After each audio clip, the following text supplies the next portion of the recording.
The government of Canada have removed the language requirements for immigrating to Canada. Hold up. To get all the details of this new update, you have to come with me on this video, and don't worry, it's going to be a short one. Welcome to yet another video on Moments with D. If you are seeing my face for the first time, this is Moments with D, and on this channel we talk about immigration tips, my life as an immigrant, updates like this about migrating to Canada, and other fun stuff. I'm sure you will definitely like it here, so consider subscribing and join my growing family. And thank you to my 500 subscribers on this channel. It's been a long journey and you guys have stuck with me. I do not take it for granted. Thank you so much for always coming back. Now, without further ado, let us just, talk about this new update.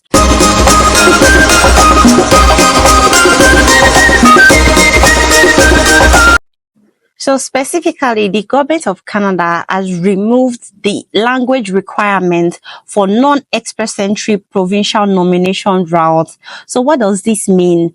As we all know, or if you don't know, Canada is a bilingual country where English and French are the official languages spoken in Canada. And as such, to migrate into Canada, you are required to show proficiency in English or in French or in both to boost your score.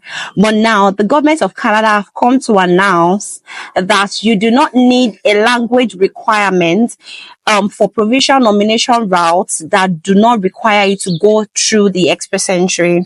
So if you're processing a provincial nomination for any of the provinces in Canada and you're not going to be going through the express entry route, then you can come into Canada without Ielts or TEF or CELPIP or all other language requirement. Like, how good is that? Because one of the issues that most immigrants have with migrating into Canada is the language requirement. And as we all know, your language requirement examination expires in 2 years. So meaning that in 2 years, you have to do another language test if you are yet to migrate into Canada by the time your previous test expires. So this has been the nightmare of most immigrants in coming into Canada, as you have to take the test. And oftentimes for most pathways, there are minimum pass rates that you have to get, minimum pass marks that you have to get to get into Canada using those routes. And for the express entry, you have to just max it out. So this has always been the nightmare of most immigrants. I know someone that wrote IELTS 5 times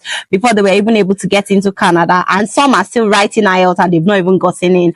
So this is a very good news for those that are coming into Canada and are using a non-express entry provincial nomination route.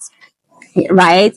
And I'm sure most of you want to know if there are routes that you can come into Canada without going via the express entry, and the answer is yes. There are actually routes like that. One of them that I know of is Saskatchewan. I know they have a route, one of their provincial nomination routes that you can come into Canada. In fact, it is paper based, so you don't have to do anything online and you don't have to go via the express entry route.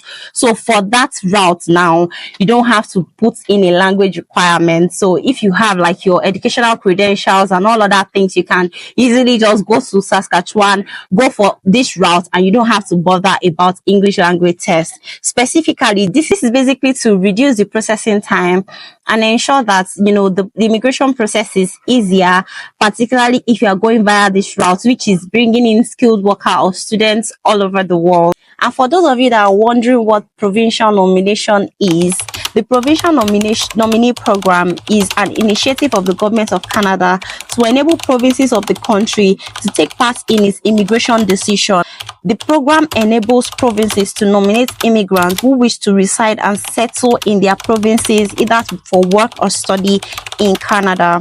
An immigrant can be nominated for the express entry or non-express entry provincial nomination route. So for those that are actually, nominated by a province that does not require the express you to go through the express entry, then no IELTS. So basically, what does this mean for express entry? Because given all the scores that we are seeing in express entry these days, it's becoming really alarming. And so does this mean that French has come to stay as a way of boosting your score in the express entry? And really, even eliminating this language test, do you really think that Canada should be asking immigrants to take a language test, particularly if you are coming from those countries where English is the official language, or French is the official language. In my opinion, I'm tilted both ways. On one hand, I believe that language tests should actually be required, because some people, even despite the requirement of this test, you still find out that some cannot even communicate or relate with you in a language that they understand, and it makes it more difficult for them to settle in Canada, which is one of the reasons why there is all this bad PR about Canada going around. And on the other hand, like, I am from Nigeria, by the way, if you don't know. Nigerians speak good English, and I know that goes, for Ghanaians and, lots of people in Africa and the like. So why should we have to take a language test? And it even expires. Like, that's even the most annoying part for me. Why should my language test expire?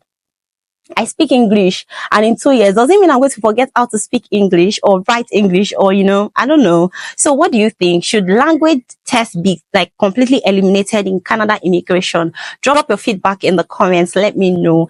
This is all I have for you on today's video. Till I come your way on my next video. Stay blessed. Bye.